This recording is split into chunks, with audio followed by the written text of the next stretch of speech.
ዶክተር ወደ ስራ ሊወጣ ሲል አሁን እቆይ ከመሄድ በፊት የሆነ ነገር ላናግረ ስትለው ማርታ እቸኩላለሁ፣ እኔ ካንቺ ጋር ማውራት አልችልም፣ አሁን ጊዜ የለኝም፣ እባክሽን ልትተይኝ ትችያለሽ ወይ ሲላት እባክህ ልጄ ኤልሳ የምትደውልልህ ከሆነ እባክህ ንገረኝ ስትለው እኔ የማውቀው ነገር የለም፣ አሁንስ የሰለቸኝ ነገር ቢኖር እያንቺ ጭቅጭቅ ነው፣ ስወጣ ስገባ ጥያቄሽ መከራ ነው። ከመጀመሪያው ጸባይሽን ብታሳምሪ ኑሮ ልጅሽ እንደዚህ ወጣ ባልሄድሽ ነበረ። ይኸው እኔም በሷ የተነሳ ጠጭና ሰካራም እየሆንኩኝ ነው። ስለዚህ ባክሽን ተይኝ፣ አሁን እስከ አንቺ ጋር የምለያይበት ቀን ናፈቀኝ በማለት ገፍትሯት ጥሏት ይሄዳል። አረ እባክህ አንተ ብትሄድ ምንም ችግር የለውም። ለነገሩ ብትነግረኝም ባትነግረኝም ምንም ችግር የለም። አንተ ከነገርከኝ ይልቅ ጆሮዬን አምነው የለ እንዴ ስታወሩ በጆሮዬ ሰምቻለሁ። ስለዚህ አዎ ትገናኛላችሁ፣ ትደውልልሃለች። ከዛ እኔ ደግሞ የማደርገውን አውቃለሁ። እናንተ በድብቅ እንደዚህ ስታወሩ እኔ ደግሞ እንዴት እንደማገኛት አውቃለሁ። አዎ ይህን ጊዜ ድሪያት ቢሆን ኑሮ አግብታ ቢሆን ኑሮ እኔም ማማቹኝ ነበረ። እንዲሁም ደግሞ እሷም ከዚህ ሁሉ አጠፋም ነበረ።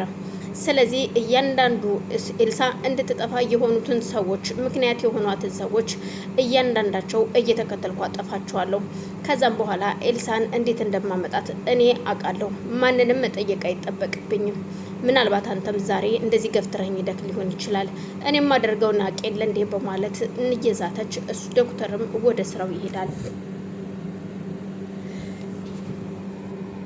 ዙፋን ለዶክተር ምግብ ለማቅረብ ወደ ኪችን ስትገባ ነበረ ማርታ ማለትም የዶክተሩ ባለቤት በስርንጅ መድኃኒት አዘጋጅታ ልትወጋት የነበረው። እናም ዙፋን ምንም ነገር ዞር ብላ አለማየቷን ዝም ብላ ስትሄድ ግን ኮቴ ከኋላዋ ሰው እንደሚከተላት እያለየች ነበረ።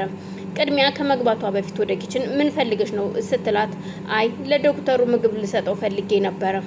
አዎ አጉል እያሸረገርሽ አይደለ? ሂጂ ስጪው፣ ግቢና ስጪዋ። ታዲያ ምን ትጠብቂያለሽ ስትላት እሷም እሺ ብላ ዙፋንም ፈርታት ስለነበር ወደ ኪችን ትገባለች።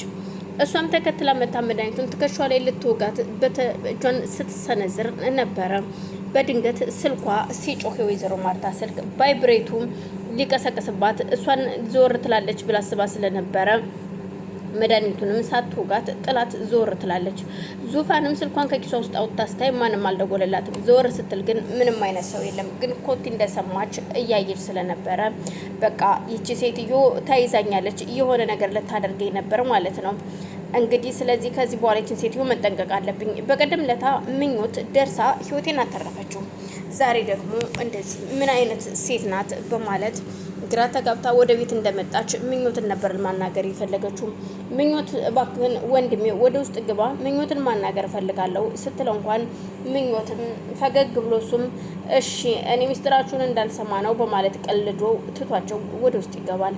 ምኞትና ዙፋን ቁጭ ብለው ያለ ዙፋን የእውነት ለመናገር ውጭሽ ደስተኛ ይመስላል እንጂ ውስጥሽ ግን ደስታ የለውም። ቆይ ምንድነው እየሆንሽ ያለሽው? የተፈጠረ ነገር ካለ እስኪ አማክረኝ ስትላት እዩልሽ ምኞት በቀደም ለታ የኤልሳ እናት እንደዛ ልትገለኝ ስትል አንቺ ደርሰሽ ህይወቴን አተረፍሽው። አዎ ቆይ የዚህን ያክል ልትገለኝ እያሰበች ነው እንዴ? እዩልሽ ዙፋን ሴትዮዋ ትገልሻለች፣ በጣም ክፉ ሴት ነች። ምክንያቱም ጭካኔና ረመኔነቷን አይቼዋለሁ በግልጽ። ስለዚህ መጠንቀቅ ይኖርብሻል ስትላት አዎ እና ደግሞ የተፈጠረ ሌላም አዲስ ነገር አለ እንዴ ዙፋን? አዎ ዛሬ ይኸውልሽ ለዶክተሩ ምግብ ላቀርብ ወደ ኪችን ገብቼ ነበረ። እናም ተከትላይ መታ ነበረ፣ ግን ደግሞ እግዚአብሔር አትርፎኝ ድንገት የሆነ ነገር ልታደርገኝ ፈልጋ ይመስለኛል፣ ወይ ልትገለኝ። ኮቴ ሰምቻለሁ፣ ግን ደግሞ ዞር ብዬ ማየቱን አልፈለኩትም ነበረ። ይሁን ብዬ ምግብ ላሰጠው ሰሃን ላወርድ እጄን ወደ ብፌ ሰነዝር የስልክ ቫይብሬት ሰማው። ዘወር ስልክ እሷ ነበረች፣ እየሮጠች ሄደች። እና ታዲያ ይሄ ምንድነው ችግሯ? ምን አጥፍቼ ነው? ለማንኛውም መጠንቀቅ ይኖርብሻል። እኔ ምን እንዳየችብሽ ባላቅም ግን በጣም እየተከታተለችሽ እንደሆነ ነው የሚሰማኝ። እናም ራስሽን መጠበቅ ይኖርብሻል ዙፋን እባክሽ ስትላት ምኞት እሺ ምኞት ለማንኛውም እኔ እንጃ ብቻ ግን ምን አስባ እንደሆነ አላቅም።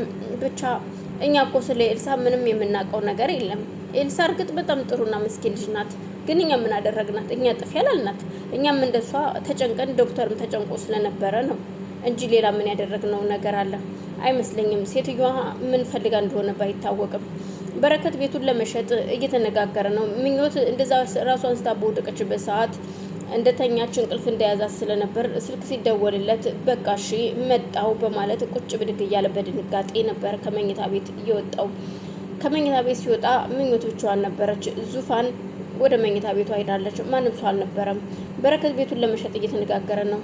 ሁሉን ዶክሜንቶቹን ይዞም ተዘጋጅቶ አቀራርቦ ቁጭ ብሏል። ስለዚህ ይህንን ዶክሜንት ይዤ ወዴት ነው አብረን ነው የምንሄደው ወንድሜ ስትለው፣ አዎ እንሄዳለን ዙፋንዬ። እናታቸውን ካጠገባቸው ያራቋት በረከትና ዙፋን፣ ምክንያቱም የምኞትን መዳን የማትፈልግ እች መውለድ አትችልም አንደኛ በሽተኛ ነች ብላ ስላሰበች በንዴት ስትናገራት ነበረ። ምኞትም ራሷን ስታ እየወደቀችው። ሁላቸውም አሁን ላይ የበረከት እናታቸው እንደሆነች የምኞት ጥላት እያዩ ነው። ስለዚህ ምኞት መዳን እንዳለባትም አስበዋል። እናታቸው ቴቴ ግን ለኤልሳ ልትድረው እንዳሰበች እሷና ኤልሳ ብቻ ናቸው የተነጋገሩት። በዛን መሀል በረከትና ዙፋን ከቤት ሲወጡ ልክ ሊወጡ በሩ ሊከፈቱ ሲሉ